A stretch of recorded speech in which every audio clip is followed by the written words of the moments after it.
am online with Russ Roberts, the Senior VP of Tax, Finance, and Advocacy for the Canadian Advanced Technology Alliance. He joined in 1998 when he retired from Industry Canada after 25 years working with the business community to improve Canadian regulations. At Industry Canada, he worked on a variety of initiatives, including the SHRED program.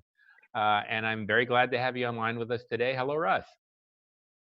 Hi, Chuck. I also worked with CRA as well on the SHRED program, setting it up. Absolutely. If you could tell me a bit about your background at CRA setting up the SHRED program, tell us a little bit about what you did. Well, I was brought in actually from NRC to Revenue Canada to set up the SHRED program, but also to help clean up the SRTC program, which had preceded it. Tax credits have been used in Canada for years to support research and development in the business community and have been a key element of that support. Tell us a little bit about the SRTC program and why it was perceived of as not being very good. Well, conceptually, it had a huge problem built into it in its design.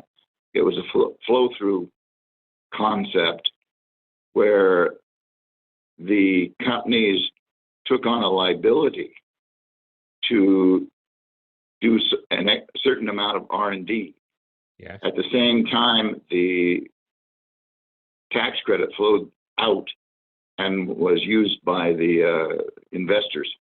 Okay. So the companies had a liability, which they had to extinguish, and sometimes without a lot of money to do so.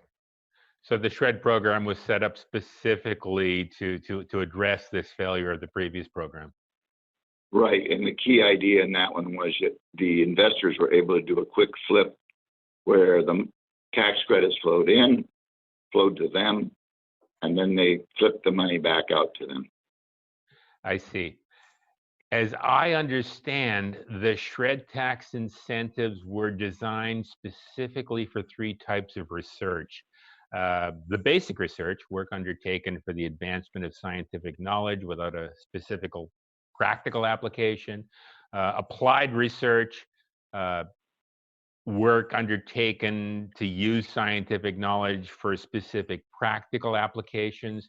And experimental development, which I understand is being work undertaken for the purpose of achieving technological advancement to create new, improve existing, or just modify and improve materials, devices, products, or processes. Is that a reasonable assessment of what the SHRED credits were for? That is, and that's exactly what we had to face when we came up against this in CRA. What does all that mean? And that's when we brought in an external group of senior advisors from the business community to actually develop the original policies. I see. What were some of the solutions they implemented for those policies? Well, the three criteria were the key elements of it. The focus on an analytical process that was systematic was another part of it. Fair enough. Fair enough. If I could get your personal take on the program, did it accomplish everything you wanted it to do? Did you perceive of it as being successful, especially in the early days? Yes, I've seen it actually get to the point it was very successful a number of times over the years. Okay. It's when it's relatively stable that the agency itself understands what is eligible and its community understands what it thinks is eligible. When the two are working in sync, the program can be very valuable. On the other hand, when that gets out of sync, which it has done repeatedly, Yes. There are problems.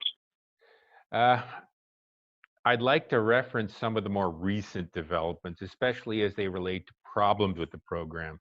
I've come across situations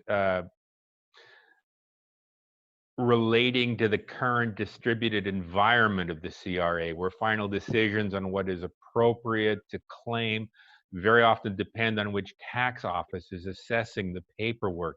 Have you come across those sorts of issues?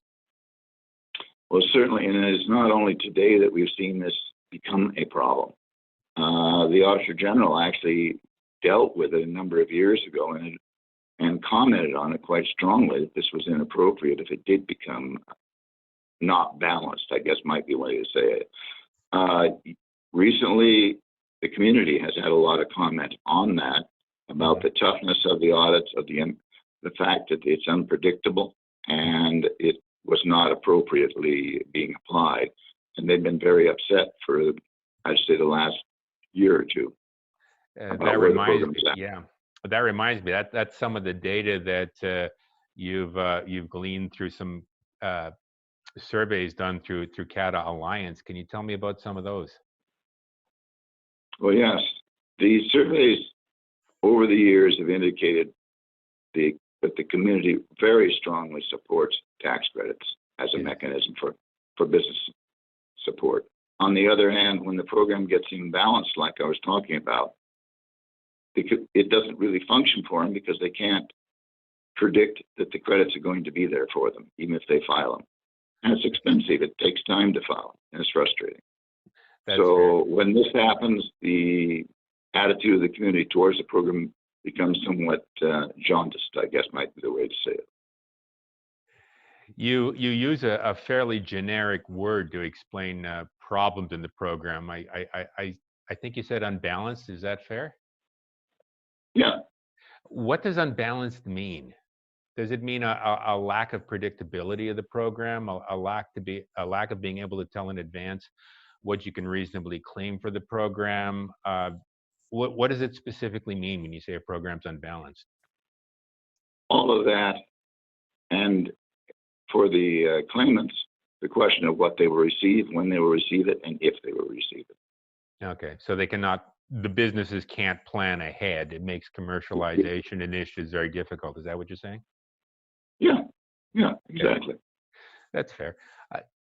You've also, I think, come across a situation where the government can actually find it easier to save public money by denying specific claims at a CRA level than by announcing publicly that they're going to cut back on political promises. Have you noticed any more rejection of CRA claims over the last couple of years than historically? Well, a number of years ago, the program was projected by finance to cost about a little over $4 billion. Okay. What we saw for the same period was that the actual tax expenditures when it occurred was $1 billion or more less than that. Why it happened, we don't know. Honestly, we don't know, but we know that something changed very drastically. You're suggesting that, you go. As far as we can tell, it does not relate to economic conditions. Okay.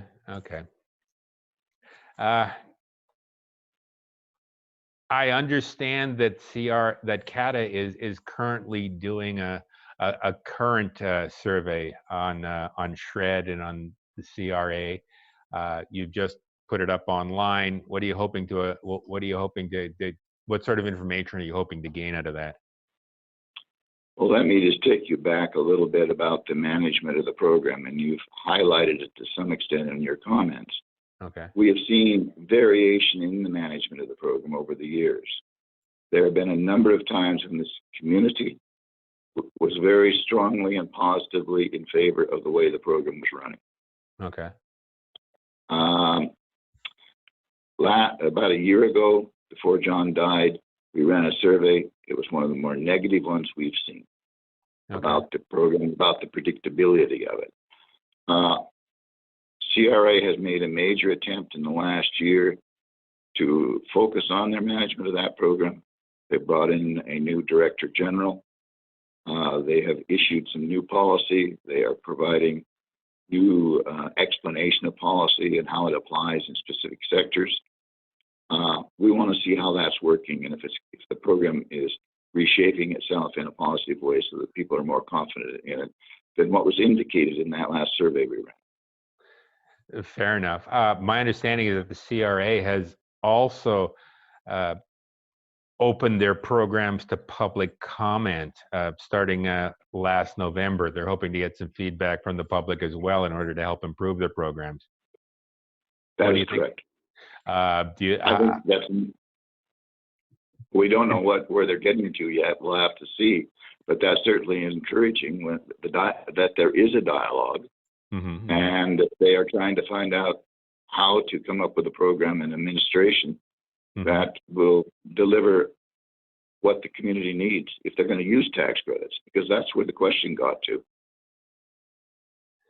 That makes sense. That makes perfect sense. I'm looking for a summation. What does CATA Alliance, what do we generally perceive of as being the correct way to move forward? Something that sums up everything that the community needs. What do you think?